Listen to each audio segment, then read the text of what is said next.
Okay, ಇನ್ನು ಮುಂದೆ ತಮಗೆ ಇನ್ನು ಭಾಳ ಮುಖ್ಯವಾಗಿ ನಾವು ರಾಜ್ಯದಲ್ಲಿ ಹಿಂದೆನೂ ಕೂಡ ಹೇಳಿದ್ವಿ, ಏನು ಹಿಂದೆ ಸರ್ಕಾರದಿಂದ ಮಂಜೂರಾಗಿರುವ ಜಮೀನುಗಳು, ದರ್ಖಾಸ್ತಲ್ಲಿ ಮಂಜೂರಾಗಿರುವ ಜಮೀನುಗಳು 50-60 ವರ್ಷ ಆದರೂ ಕೂಡ ಅವು ಪೋಡಿ ಆಗಿಲ್ಲ ಜನಗಳಿಗೆ. ಸೊ ಅವುಗಳನ್ನು ಪೋಡಿ ಮಾಡಬೇಕು ಅಂತ ಈಗ ಕೈಗೆತ್ಕೊಂಡಿದ್ದೇವೆ. ನಿಮಗೂ ನಾನು ಈ ಹಿಂದೆ ಹೇಳಿದ್ದೇನೆ, 3 ವರ್ಷದ ಅವಧಿಯಲ್ಲಿ ತಗೊಂಡ್ರೆ ಎಷ್ಟು ಸರ್ಕಾರದಿಂದ ಮಂಜೂರಾಗಿದ್ದಂತಹ ಜಮೀನುಗಳು ದರ್ಖಾಸ್ತು ಪೋಡಿ ಆಗಿದೆ ಅಂದರೆ 3 ವರ್ಷದಲ್ಲಿ 5801 ಪ್ರಕರಣ ಆಗಿತ್ತು. ಇದು ಸುಮಾರು ಬಾಕಿ ಇದ್ದಾವೆ. ದರ್ಖಾಸ್ತಲ್ಲಿ ಸರ್ಕಾರದಿಂದ ಮಂಜೂರಾದಂಥ ಜಮೀನುಗಳು ಪೋಡಿ ಆಗದೆ ಉಳಿದಿರ್ತಕ್ಕಂಥವು. ಇವುಗಳನ್ನೆಲ್ಲ ಸರ್ಕಾರನೇ ಪೋಡಿ ಮಾಡಿಕೊಡ್ಬೇಕು. ಅವ್ರು ಬಂದು ನಮಗೆ ಅರ್ಜಿ ಕೊಟ್ಟು ಮಾಡಿಸ್ಕೊಳ್ಳೋ ಸಿಸ್ಟಮ್ ಇರಬಾರ್ದು ಅಂತೇಳಿ ನನ್ನ ಭೂಮಿ ಅಂತ ದರ್ಖಾಸ್ತು ಪೋಡಿ ಅಭಿಯಾನವನ್ನು ರಾಜ್ಯದಲ್ಲಿ ಆರಂಭ ಮಾಡಿದ್ದೇವೆ. ಇದರಲ್ಲಿ 3 ವರ್ಷದಲ್ಲಿ 5800 ಆಗಿತ್ತು. ಈಗ ನಾವು ಇದನ್ನು ಡಿಸೆಂಬರಿಂದ ಆರಂಭ ಮಾಡಿದ್ದೇವೆ. ಕಳೆದ 7 ತಿಂಗಳಲ್ಲಿ ಈಗ 1,04,222 ಮಂಜೂರಿದಾರರದ್ದು ಜಮೀನುಗಳನ್ನು ನಾವೀಗ ಅಳತೆಗೆ ಕೈಗೆತ್ಕೊಂಡಿದ್ದೇವೆ. 1,04,222. ಇದನ್ನು ಆರಂಭ ಮಾಡಿದಾಗ ನಮ್ಮ ವಿರೋಧ ಪಕ್ಷದವರು ಹೇಳಿದರು, ನೀವು ಮಾಡೋಕ್ಕೆ ಸಾಧ್ಯನೇ ಇಲ್ಲ ಅಂತ. ಯಾಕಂದರೆ ಅವ್ರ ಟೈಮಲ್ಲಿ ವರ್ಷಕ್ಕೆಲ್ಲ ಸೇರಿಸಿದ್ರೆ 1,000 ಆಗ್ತಾ ಇರಲಿಲ್ಲ, ಇಡೀ ವರ್ಷದಲ್ಲಿ 1,000 ಆಗ್ತಾ ಇರಲಿಲ್ಲ. ಆಮೇಲೆ ಒಬ್ಬೊಬ್ಬರು ಒಂದೊಂದು ಪೋಡಿ ಮಾಡಿಸ್ಕೋಬೇಕು ಅಂದರೆ ಅದಕ್ಕೆ ಏನೆಲ್ಲ ಇದೆ ಹಿಂದೆ ಇತ್ತು, ನಾನು ಹೇಳಲಿಕ್ಕೆ ಹೋಗೋದಿಲ್ಲ, ಈಗ ಹೇಳ್ಬಾರ್ದು ನಾವು ಈ ಸ್ಥಾನದಲ್ಲಿ ಕೂತಿರೋರು. ಈಗ ಅಂಥದ್ರಲ್ಲಿ ವರ್ಷಕ್ಕೆ 1,000 ಆಗ್ತಾ ಇತ್ತು ಅಂಥದ್ದು ಈಗ 1,04,222 ಪೋಡಿಗೆ ಕೈ ಎತ್ಕೊಂಡಿದ್ದೀವಿ ಈಗ. ಸೊ ಇವುಗಳನ್ನೆಲ್ಲವನ್ನು ಕೂಡ ಇನ್ನೊಂದು 6 ತಿಂಗಳಲ್ಲಿ ಪೋಡಿ ಮಾಡಿಕೊಡ್ಬೇಕು ಅಂತ ನಾನು ಸೂಚನೆ ಕೊಟ್ಟಿದ್ದೇನೆ. ಈಗ ಆಲ್ರೆಡಿ ಇದ್ರ ಪೈಕಿ ಒಂದು 20,000 ಪೋಡಿ ಆಗೋಗಿದೆ. ಇನ್ನು ಬ್ಯಾಲೆನ್ಸ್ ಇರೋದನ್ನು ಈಗ ಹೆಂಗೋ ಎಲ್ಲರಿಗೂ ಒಂದು ಟ್ರಯಲ್ ಆಗಿದೆ, ಅನುಭವ ಆಗಿದೆ. ಅದರ ಆಧಾರದಲ್ಲೇ ಇನ್ನು 6 ತಿಂಗಳಲ್ಲಿ ಇಷ್ಟು ಮುಗಿಸ್ಬೇಕು. ಬಟ್ ಇನ್ನೂ ಒಂದು 50-60 ಸಾವಿರ ಬರುತ್ತೆ. ಇದರಲ್ಲಿ ಈ 1,04,000 ಆಗಿದೆ. ಇನ್ನೂ ನನ್ನ ಪ್ರಕಾರ ಇನ್ನೂ ಒಂದು 50,000ದಿಂದ 80,000ವರೆಗೂ ಇನ್ನೂ ನಾವು ಪೋಡಿಗೆ ಮಾಡ್ತಾ ಇದ್ದೀವಿ. ಆ ಕೆಲಸ ರೆಡಿ ಆಗ್ತಾ ಇದೆ. ಸೊ ಇಷ್ಟು ಜನಗಳಿಗೆ ಸರ್ಕಾರನೇ ಅವರ ಮನೆ ಬಾಗಿಲಿಗೆ ಹೋಗಿ ನಾವು ದರ್ಖಾಸ್ತು ಪೋಡಿಯನ್ನು ಮಾಡಿಕೊಟ್ಟು ಸರ್ಕಾರದಿಂದ ಹಿಂದೆ ಮಂಜೂರಾಗಿದ್ದ ಜಮೀನಿಗೆ ಪಕ್ಕಾ ದಾಖಲೆಗಳನ್ನು ಅವರ ಕೈಗೆ ಕೊಟ್ಟು ಅವರ ಮಾಲೀಕತ್ವಕ್ಕೆ ಒಂದು ಗ್ಯಾರಂಟಿಯನ್ನು ಕೊಡುವಂಥ ಕಾರ್ಯಕ್ರಮವನ್ನು ದರ್ಖಾಸ್ತು ಪೋಡಿ ಅಭಿಯಾನ ನನ್ನ ಭೂಮಿ ಅಂತ ಈ ಕಾರ್ಯಕ್ರಮವನ್ನು ನಾವು ಮಾಡ್ತಾ ಇದ್ದೇವೆ.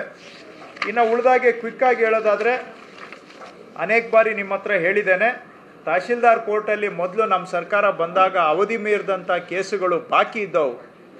ಪೆಂಡಿಂಗ್ ಕೇಸುಗಳು 10,774 ಇತ್ತು. ಓವರ್ ಪೆಂಡಿಂಗ್ ಕೇಸಸ್ ಇವೆಲ್ಲ ಅಂದರೆ ಅವಧಿ ಮೀರಿದಂತಹವು. ಇವತ್ತು ಅದು ಬಾಕಿ ಇರೋದು 457 ಇಳಿಸಿದ್ದೇವೆ. 10,774 ಇತ್ತು. ಇವತ್ತು ಅವಧಿ ಮೀರಿದಂಥ ಪ್ರಕರಣ ಬಾಕಿ ಇರೋದು 457 ಇಡೀ ಸ್ಟೇಟ್.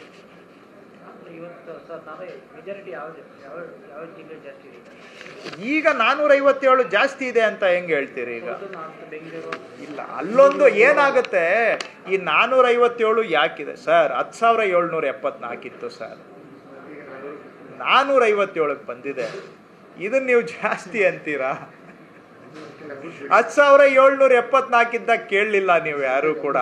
457ಕ್ಕೆ ಇಳಿಸಿದ್ದೀವಿ ಅಂದರೆ ಅದು ಎಲ್ಲಿ ಜಾಸ್ತಿ ಇದೆ ಅಂದರೆ, ಅದು 457 ಯಾಕಿದೆ ಅಂದರೆ ಅವೆಲ್ಲ ಎಷ್ಟು ದಿನ ಡಿಲೇ ಇದೆ ಅಂದರೆ 2 days 3 days ಕ್ರಾಸ್ ಆಗಿರುತ್ತೆ. ನಾನು ತಹಶೀಲ್ದಾರ್ಗೆ ಕೇಳಿದೆ, ಯಾಕಪ್ಪ 2-3 ದಿನಕ್ಕೆ ಅಂತ. ಸರ್ ಲೀವ್ ಹೋಗಿದ್ದೆ ಸರ್ ಅದು ಟ್ರಾನ್ಸ್ಫರ್ ಈಗಾಗಿದ್ದೀನಿ ಸರ್, ಈ ಕಾರಣಕ್ಕೆ ಅಲ್ಲೊಂದು ಇಲ್ಲೊಂದು ಕೇಸು. 240 ತಾಲೂಕಿದೆ.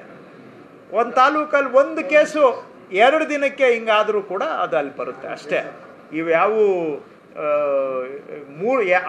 ಇದು ಅವಧಿ ಎಷ್ಟು ದಿನಕ್ಕೆ ಮೀರಿದೆ ಅಂತ ನೋಡಿದರೆ 2 ದಿನ ಅಥವಾ 3 ದಿನ ಅವಧಿ ಮೀರಿರುತ್ತೆ ಅಷ್ಟೇ. ಹಾಂ ಪೋಸ್ಟೆಡ್ ಫಾರ್ ಆರ್ಡರ್ಸು ಕೂಡ ನಾನು ಎಷ್ಟು ದಿನ ಪೋಸ್ಟೆಡ್ ಫಾರ್ ಆರ್ಡರ್ಸ್ ಅಂತ ನನ್ನ ಹತ್ರ ರೆಕಾರ್ಡ್ ಇದೆ, ಬೇಕಾದರೆ ಅದನ್ನು ನಾವು ರಿವ್ಯೂ ಮಾಡ್ತೀವಿ. 15 ದಿನ ಮ್ಯಾಕ್ಸಿಮಮ್ ಪೋಸ್ಟೆಡ್ ಫಾರ್ ಆರ್ಡರ್ಸ್. ಅದರ ಮೇಲೆ ಮೀರಿರೋದು ಎಷ್ಟು ಅಂತಲೂ ಕೂಡ ನಾನು ರಿವ್ಯೂ ಮಾಡ್ತೇನೆ ಪ್ರತಿ ವಾರ. ಸೊ ಅದನ್ನು ಕೂಡ ನಾವೇನು ಬಿಟ್ಟಿಲ್ಲ. ಕೆಲವು ಕಡೆ AC ಕೋರ್ಟಲ್ಲಿ ಆ ಥರದ್ದು ಒಂದು 10 ಕೇಸು 15 ಕೇಸು ಇದ್ದಾವೆ, ಇಲ್ಲ ಅಂತಲ್ಲ, ನಾನು ಇಲ್ಲ ಅಂತ ಹೇಳ್ತಾ ಇಲ್ಲ. ಬಟ್ ಅದನ್ನು ನಾನು ರಿವ್ಯೂ ಮಾಡೋದ್ರಿಂದ ಅದನ್ನು ಕೂಡ ಕಂಟ್ರೋಲಲ್ಲಿದೆ. ಅಲ್ಲೊಂದು ಇಲ್ಲೊಂದು ಇದೆ, ಇಲ್ಲ ಅಂತ ನಾನು ಹೇಳ್ತಾ ಇಲ್ಲ, but very much under control. ಈಗ 10,774 457 ನೀವೇ ಹೇಳಿ. ಹಾಗೇನೆ AC ಕೋರ್ಟಲ್ಲಿ ಅವಧಿ ಮೀರಿದಂತಹ ಕೇಸುಗಳು ನಾವು ಸರ್ಕಾರ ಮಾಡಿದಾಗ 62,857 ಇತ್ತು ಅವಧಿ ಮೀರಿದಂತಹ ಕೇಸ್. ಇವತ್ತು 20,211ಕ್ಕೆ ಇಳಿಸಿದ್ದೇವೆ. 62,000 ಇದ್ದಿದ್ದು ಇದೆ, ಇನ್ನೂ ಇದೆ. ಬಟ್ ಆಯ್ತು, ಇದೂ ಡಿಲೇ ಆಗ್ತಾ ಇದೆ, ನಾನು ಇಲ್ಲ ಅಂತ ಹೇಳಲ್ಲ. ಬಟ್ 62,000 ಬಿಟ್ಟು ಹೋಗಿದ್ರು. ಈಗ 20,000 40,000 ಇಳಿಸಿದ್ದೀವಿ. ಅಂದರೆ 66% ಅವ್ರು ಬಿಟ್ಟು ಹೋಗಿದ್ದನ್ನು ಮಾಡಿದ್ದೀವಿ. ಇನ್ನು 20,000 ಇದೆ, ಬಿಟ್ಟಿಲ್ಲ. ಇವತ್ತು ದಿನ ದಿನ ದಿನ ಇದನ್ನು ಇಳಿಸ್ತಾನೆ ಇದ್ದೀವಿ. ಈ 62,000ದಲ್ಲಿ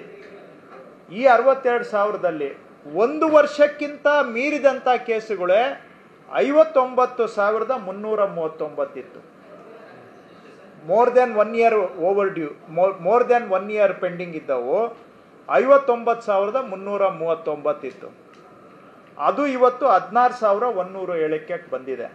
ಇನ್ನೂ ವಿಶೇಷ ನಿಮಗೆ ಹೇಳ್ತೀನಿ, ಈಗ ಕೇಳಿಸ್ಕೊಳ್ಳಿ. ಈ 62,000ದಲ್ಲಿ 5 ವರ್ಷಕ್ಕಿಂತ ಅವಧಿ ಮೀರಿದಂಥ ಪ್ರಕರಣ 32,787 ಇತ್ತು. AC ಕೋರ್ಟಿಗೆ ಕಾನೂನಲ್ಲಿ ಕೊಟ್ಟಿರೋದು 6 ತಿಂಗಳ ಅವಧಿ. 5 ವರ್ಷ ಮೀರಿ ಬಾಕಿ ಇದ್ದಂಥ ಕೇಸು 32,787 ಇತ್ತು. ಆ 32,000 ಇವತ್ತು 4,977ಕ್ಕೆ ಇಳಿಸಿದ್ದೇವೆ.